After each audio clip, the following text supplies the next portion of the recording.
جب کوئی شخص فوت ہو جاتا ہے تو اس کے اعمال کا سلسلہ ختم ہو جاتا ہے۔ جب آپ تھے تو آپ نماز بھی پڑھتے تھے اور آپ کے نامہ اعمال میں اس کا ثواب درج ہوتا تھا۔ اب آپ چلے گئے دنیا سے تو نمازوں کا سلسلہ ختم ہو گیا۔ آپ صدقہ دیتے تھے، اس کا ثواب آپ کو دیا جاتا تھا، اب آپ نہیں دے سکتے۔ آپ تسبیحات کرتے تھے، آپ کسی کی مدد کرتے تھے، آپ لوگوں کو راستہ دکھاتے تھے، راستے میں پڑی ہوئی چیز اٹھا لیتے تھے، کسی پیاسے کو پانی پلا دیتے تھے، کسی بھوکے کو کھانا کھلا دیتے تھے، کسی برہنہ وجود کو لباس دے دیتے تھے، کسی کا بیٹھ کے دکھ سن لیتے تھے، کسی کی مشکل میں کام آ جاتے تھے۔ آپ حج کرتے تھے، آپ عمرے کرتے تھے، آپ قرآن مجید کی تلاوت کرتے تھے، یہ کتنے اعمال خیر تھے جو آپ بجا لاتے تھے۔ لیکن جب موت آئی تو یہ سب کچھ ختم ہو گیا، الا من ثلاثہ، لیکن 3 اعمال کا ثواب ہے جو اس کے نامہ اعمال میں درج ہوتا رہتا ہے۔ وہ کون سی 3 چیزیں ہیں سنیے، اور یہ اعمال اپنی زندگی میں کمائیں تاکہ نامہ اعمال کبھی بھی جو ہے وہ بند نہ ہو اور یہ چیزیں درج ہوتی رہیں۔ سب سے پہلی چیز صدقہ جاریہ، ایسا صدقہ کہ جو جاری رہے۔ آپ نے مسجد تعمیر کروا دی، جب تک وہ مسجد موجود رہے گی اور لوگ اس مسجد کے اندر نماز پڑھتے رہیں گے، ان کی پیشانیاں سجدہ ریز ہوتی رہیں گی، تو نماز پڑھنے والوں کو تو ثواب ملتا ہی رہے گا، جنہوں نے مسجد تعمیر کروائی ان کے نامہ اعمال کے اندر بھی ثواب درج ہوتا رہے گا۔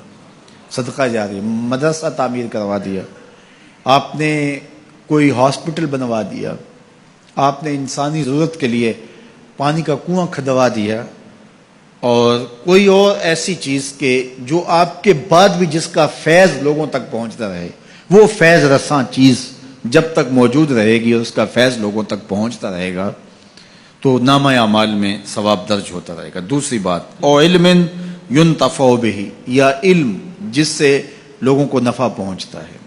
یہ ایک ایسا کھاتا ہے جو کبھی بھی بند نہیں ہوتا۔ آج میں اگر حضور علیہ السلام کے فرامین آپ کے سامنے رکھ رہا ہوں اور آپ اس کو سن رہے ہیں، اور اللہ توفیق عمل بھی نصیب فرمائے، تو مجھے بتائیے، مجھے تو اس کا ثواب ہو ہی رہا ہے۔ اب جس استاد نے مجھے پڑھایا ہے اور یہ سکھایا ہے، یہ جتنے لوگ سن رہے ہیں سب کا ثواب میرے استاد کے نامہ اعمال میں درج ہو رہا ہے، اور میرے جیسے اور بھی شاگرد ان استادوں کے جو اگر یہ کام کر رہے ہیں تو ان کا ثواب بھی استاد کے کھاتے میں درج۔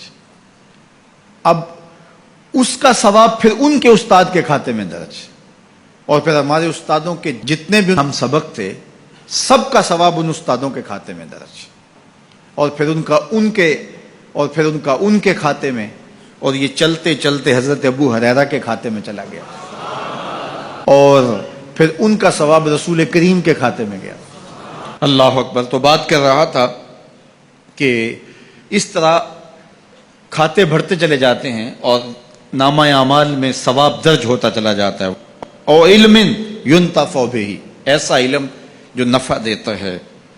او ولد صالح يدعو له، تیسری بات، صالح اولاد جو ماں باپ کے لیے دعا کرے، اور ماں باپ کے لیے جب دعاؤں کا سلسلہ اولاد کی جانب سے جاری رہتا ہے تو وہ صدقہ جاریہ ہوتا ہے۔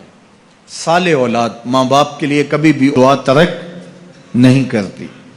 اولاد صالح تبھی ہوگی کہ وہ 5 گانہ نمازی ہوگی، اور 5 گانہ نمازی اولاد اہتمام سے دعا نہیں بھی کر پائے گی تو دن میں کتنی مرتبہ کہے گی، ربنا اغفر لی ولوالدی، اے اللہ مجھے بھی بخش دے، میرے ماں باپ کو بھی۔ ایک شخص کے 2 بیٹے ہیں، 3 بیٹیاں ہیں، 3 بیٹے ہیں، 4 بیٹیاں ہیں، اور وہ نمازی ہیں، اور روز کہتے ہیں ربنا اغفر لی ولوالدی۔ یار کبھی تو کوئی لمحہ ایسا ہوتا ہے جب تار جڑی ہوئی ہوتی ہے، کبھی تو لمحہ ایسا ہوتا ہے جب بالکل خلوص کا رشتہ مضبوط ہوتا ہے، کبھی تو لمحہ ایسا ہوتا ہے جب رقت تاری ہوتی ہے۔ تو بچپن، لڑکپن، جوانی، بڑھاپا، روز دعا مانگ رہا ہے ربنا اغفر لی ولوالدی، کبھی بیٹی مانگ رہی ہے، بیٹا مانگ رہا ہے۔ تو صالح اولاد کی دعائیں ماں باپ کے درجوں کی بلندی کا ذریعہ ہے۔ تو 3 چیزیں ارشاد فرمایا کہ یہ منقطع نہیں ہوتی، صدقہ جاریہ، علم نافع، اور صالح اولاد۔ اللہ ہمیں صدقہ جاریہ کی توفیق بھی دے، اور اللہ ہمیں علم نافع سیکھنے اور علم نافع آگے منتقل کرنے کی توفیق بھی دے، اور اللہ جل شانہ ہمیں توفیق عطا کرے کہ ہم اپنی اولاد کی ایسی تربیت کریں کہ کل ہمارے لیے وہ صدقہ جاریہ بنیں، اور ہمارے مرنے کے بعد بھی اور ہماری زندگی میں بھی ہمارے نامہ اعمال میں نیکیوں کے درج ہونے کا سبب و ذریعہ ہو، اور ہمارے لیے دعاؤں کا سلسلہ جاری رہے۔